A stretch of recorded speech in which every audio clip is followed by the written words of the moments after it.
Good morning everyone. Good morning মানে সকলোৰে বাবে গুড মৰ্নিং, কিন্তু মোৰ বাবে বেড মৰ্নিং। কাৰণ কিবা এটা পৰ্যায় পাৰ হৈ যোৱাৰ পিছত অলপ হ'লেও মানুহৰ মানে মনটো বেয়া লাগে। কেতিয়া বেছি বেয়া লাগে যেতিয়া ৰিজাল্ট দিয়ে। মানে এইটো কথা অপ্ৰিয় হ'লেও সত্য, যেতিয়া আপুনি পাব লগা বস্তু এটাত আপুনি সকলো কৰে কিন্তু আপুনি নোপোৱাৰ পিছত আপোনাৰ ৰিজাল্টতকৈ বেছি ভাল আছিলে, তেতিয়া কিন্তু বহুত বেছি বেয়া লাগে। মই জাষ্ট ফিল্ডত আহিছোঁ, বহুত মানে লাষ্ট বুলিয়ে ক'ব লাগিব। মই আৰু মানে এৰিম আৰু এই পৰ্যায়টো, যিটো পৰ্যায়ত মই বৰ্তমান আছোঁ সেইটো এৰিম।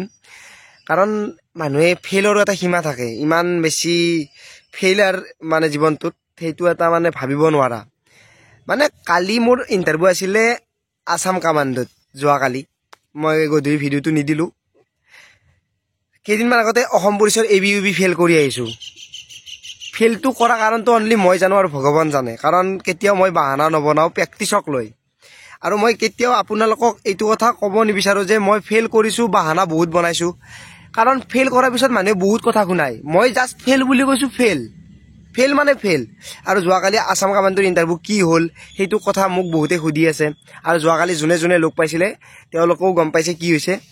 প্ৰথমতে ইণ্টাৰভিউ দিব গ'লোঁ, মোৰ অলপ প্ৰব্লেম চলি আছিলে। এই মাহটোৰ পৰা পূৰা বেমাৰ মোৰ, মানে বাহানাটো বেমাৰৰে ক'ব লাগিব এতিয়া। কাৰণ কি মানুহে বাহানা বনায়, মই কিন্তু বাহানা বনোৱা নাই, মোৰ এইটো অৰিজিনেলি হৈছিলে। তথাপিও মই চেষ্টা এৰি দিয়া নাই। পুলিচত মানে বহুত টাইম থকাৰ পিছতো মই পৰি গৈ মাথা ঘূৰাৰ পিছতহে মই ফেইল কৰিছোঁ, নহ'লে মই কিবা কৰি হ'লেও পাছ কৰিলোঁ হয়। সেইটো গ'ল। তাৰে দুদিনমান পিছত আকৌ হাবিলদাৰটো পাছ কৰি আহিলোঁ। এতিয়া কামাণ্ডোত মোৰ যোৱাকালি কি হ'ল, ৰাতিপুৱা মই যোৱা নাই, তাৰে আগদিনাই গ'লোঁ। যিহেতু কাহিলীপাৰাত আছিলে, কাহিলীপাৰা ফিল্ডখন আছিলে 320 মিটাৰ। এইটো জেড কৈ আছোঁ আৰু সম্পূৰ্ণ ডিটেইলছ কৈ আছোঁ। আপোনালোকে নিজে ক'ব যে মোৰ ইণ্টাৰভিউটো কেনেকুৱা হৈছিলে, কি হৈছিলে। আৰু যিখিনি দেখা পাইছে তেওঁলোকেও গম পাইছে।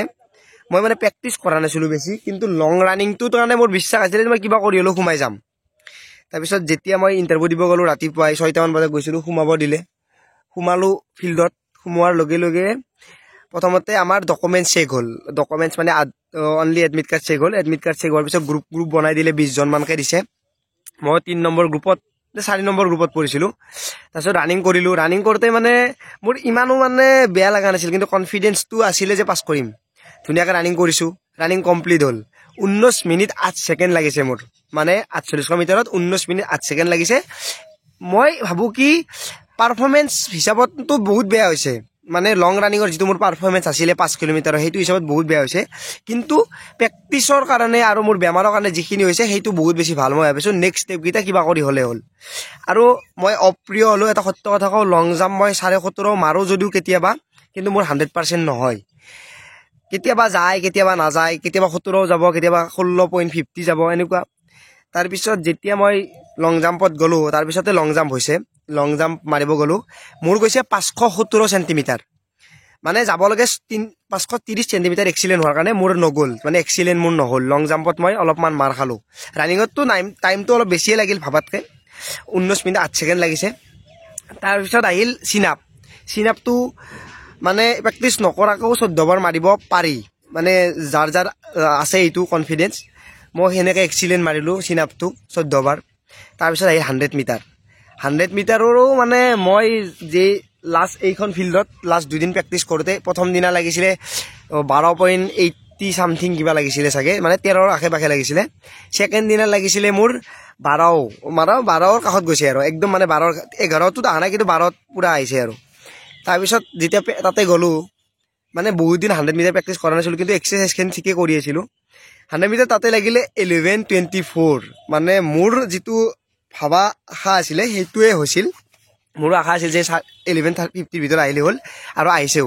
স্পাইক লৈছিলোঁ মই। স্পাইক মানে এনে মই বেছি প্ৰেক্টিচ নকৰোঁ, অনলি 100 মিটাৰৰ কাৰণে কৰিছিলোঁ। স্পাইক লৈছিলোঁ, সঁচা কথা। মানে মোৰ পাৰফৰ্মেঞ্চ হ'ল সেইখিনি। 19:08 মাৰিছোঁ লং ৰানিং, 517 মাৰিছোঁ লং জাম্প, চিন আপ মাৰিছোঁ এক্সিলেণ্ট, আৰু এইটো আছিলে 100 মিটাৰ মাৰিছিলোঁ 11:24ত। আপোনালোকে মাৰ্কটো কাউণ্ট কৰিব পাৰে যে কিমান নাম্বাৰ আহিব, মানে আহিব পাৰে আৰু।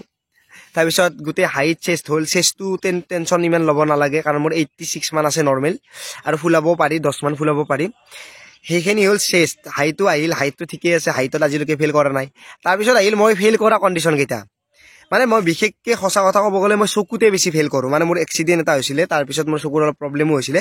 মানে যেটো মই ৰাইট হেণ্ড লেখো মই ৰাইট হেণ্ডৰ চকুটো মানে 6/9 আছে বাকি 6/6 আছে যেতিয়া মোৰ কনফিডেন্স নোৱা হৈ গ'ল মানে নিজৰ কনফিডেন্স এটা চকু যে ঢাকি দিলে কনফিডেন্সটো অলপ কমি গ'ল কমি যোৱাৰ লগে লগে মোক যেতিয়া পানী মাৰিব দিলে মই পানীটো মাৰি দিলো পানী মাৰি দিয়াৰ লগে লগে চকুটো আৰু বেছি ব্লাৰ হৈ যায় সেইটো ভুল কৰিব নালাগে লাগিলে গ্ৰীণ চাই থাকিব অলপমান বাহিৰত আহি তাৰ পিছত অলপমান চান্স দিয়া পিছত মোৰ কনফিডেন্সটো মানে কি হ'ল খেলিমেলি হৈ গ'ল চব খেলিমেলি হওঁতে আৰু ডক্টৰে ক'লে ভাইটি তুমি ডক্টৰক চকুটো দেখাই ল'বা মই ক'লো হ'ব দিয়ক ছাৰ মইনো আৰু কিমান ফেইল কৰিম এটা বস্তুতে এইবাৰৰ পৰা এৰিম দিয়ক মই আৰু কি ক'ম মইতো জানোৱেই মানে মোৰ কিছুমান বস্তু আছে ভুল মানে মোৰো আছে কিন্তু কিছুমান মই কওঁ যে মোৰ যিটো চেষ্টা সেই চেষ্টাটো যিখিনি দিব পাৰোঁ দিছোঁ কিন্তু কিছুমান ক্ষেত্ৰত ক'ব গ'লে মই যেতিয়া ফেইল কৰোঁ মোৰ কেতিয়াও বেয়া নালাগে ফেইল কৰিলে মোৰ কিয় বেয়া নালাগে মোৰ মানে ইমানে ফেইল কৰিছোঁ সেই 2017 আৰ্মিৰ পৰা আজিলৈকে মানে মাহত দুইবাৰ তিনিবাৰ ফেইলেই কৰি আছোঁ আৰু কিছুমানে পাছ কৰোঁ চাকৰি মানে এতিয়ালৈকে নহ'ল